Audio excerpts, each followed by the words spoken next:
Now this show is Shifting Times. And now we're going to shift right out of this world to a world of story, to somewhere that is definitely not anything you know, to a time before time began.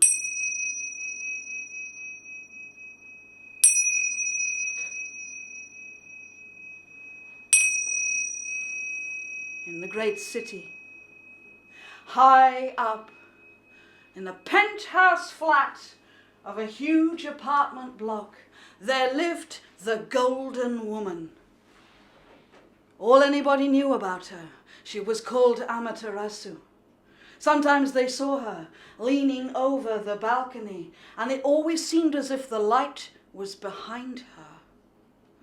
And people said, well, who does she think she is? And other people said, oh, who cares? And some people said, she is the daughter of a magical and immortal being. She had a younger brother.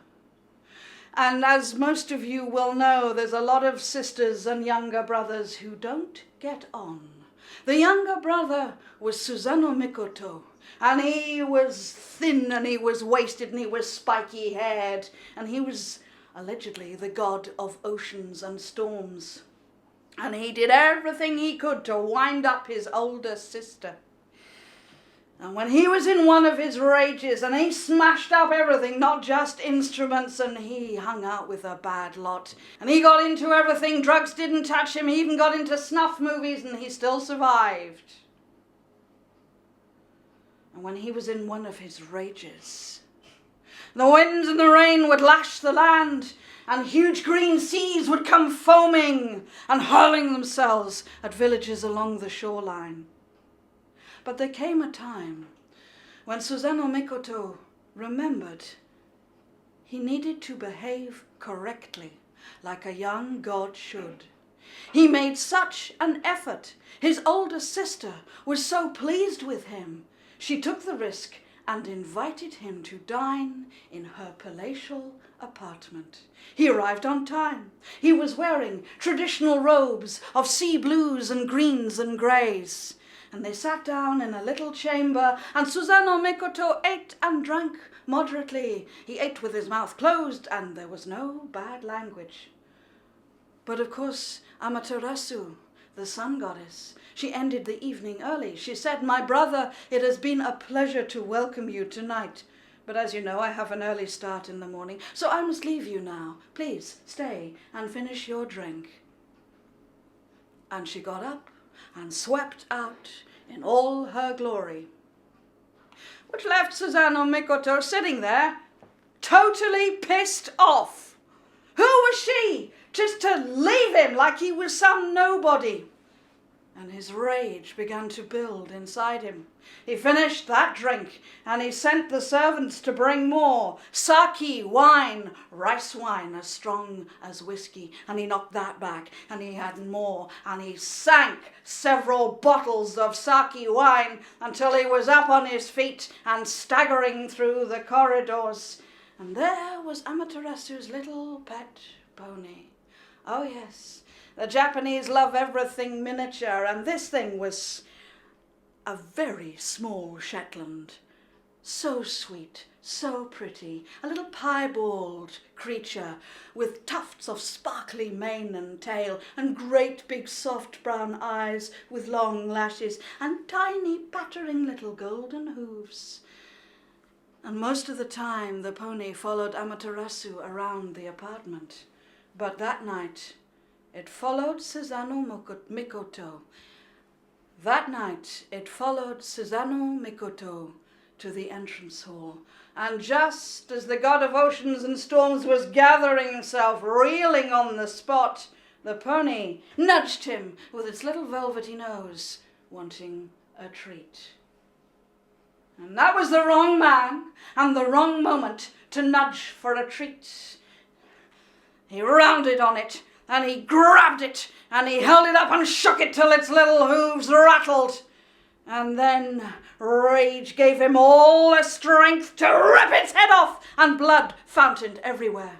and Amateratsu had been woken by all the noise in the corridors. It was that actual moment she came running and saw the blood spraying up the walls and all over her brother, and the remains of her pony lying in a pool of scarlet on the floor. The sun goddess didn't make a single sound.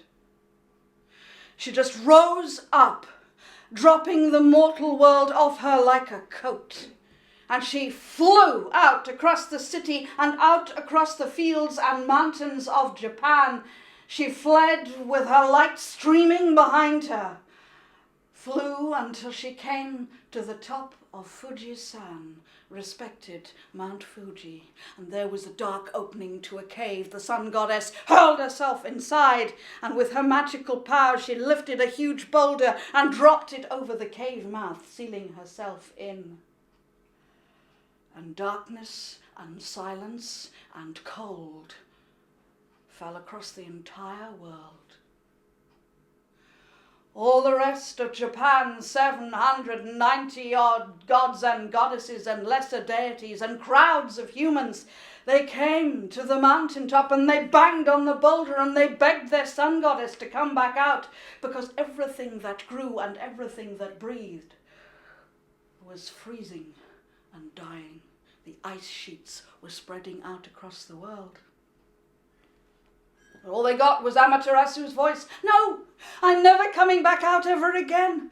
Why should I come back out into a world where my own brother can do something so vile?" And they really thought they were doomed. Until, I think it was one of the humans said, "We'll bribe her. We'll offer her gifts. We'll persuade her to come back out." Now, I don't know what you...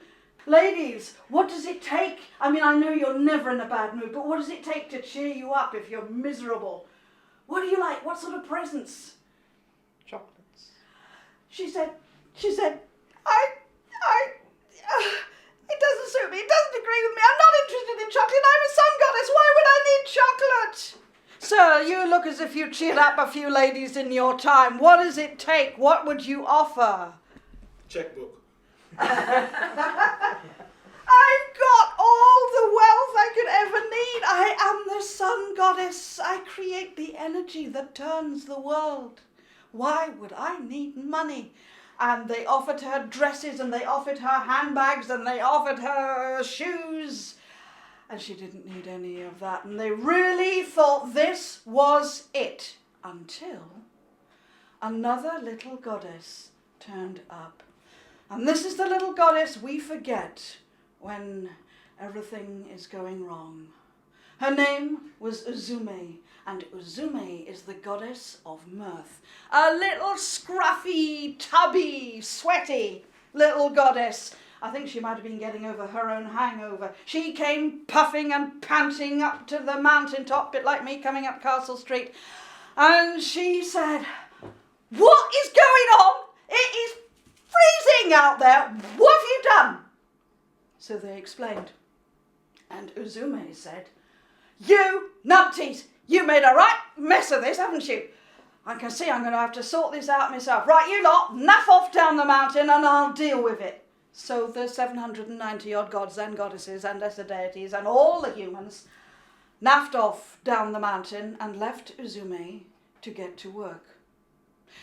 First of all, Uzume fetched a magical 8-sided bronze mirror, and she hung it up in the branches of a tree just to the side of the cave entrance.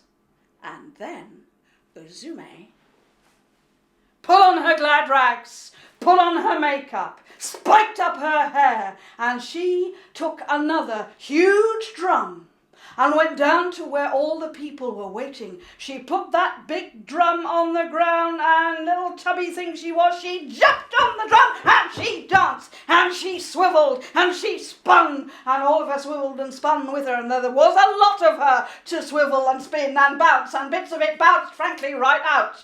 And she showed bits of herself you didn't think a goddess had, and the more she showed, the more they loved it and cheered and shouted, and all that applause floated up the mountainside and squeezed in around the edge of the boulder into the cave where Amateratsu, heard it. And of course she thought, who is getting all that applause? I am the sun goddess. It should be for me. And she was so curious that she had to, with a little nudge of magical power, push the boulder aside and look out. And the moment that her light shone out of the cave, the magical mirror caught that light and spun it and made it swivel and dance and split the light into all its colours. The sun goddess was so fascinated that with one last magical shove, she got rid of the boulder and stepped outside. And for the first time in her existence, she saw her own reflection. No one had ever shown her, and no one had ever told her how gorgeous she truly was. And when the sun goddess saw her reflection in that mirror, you know what? She felt better. She felt a lot better. So she went down the mountain to where everyone was waiting. And that, of course, was what clever little Uzume had planned.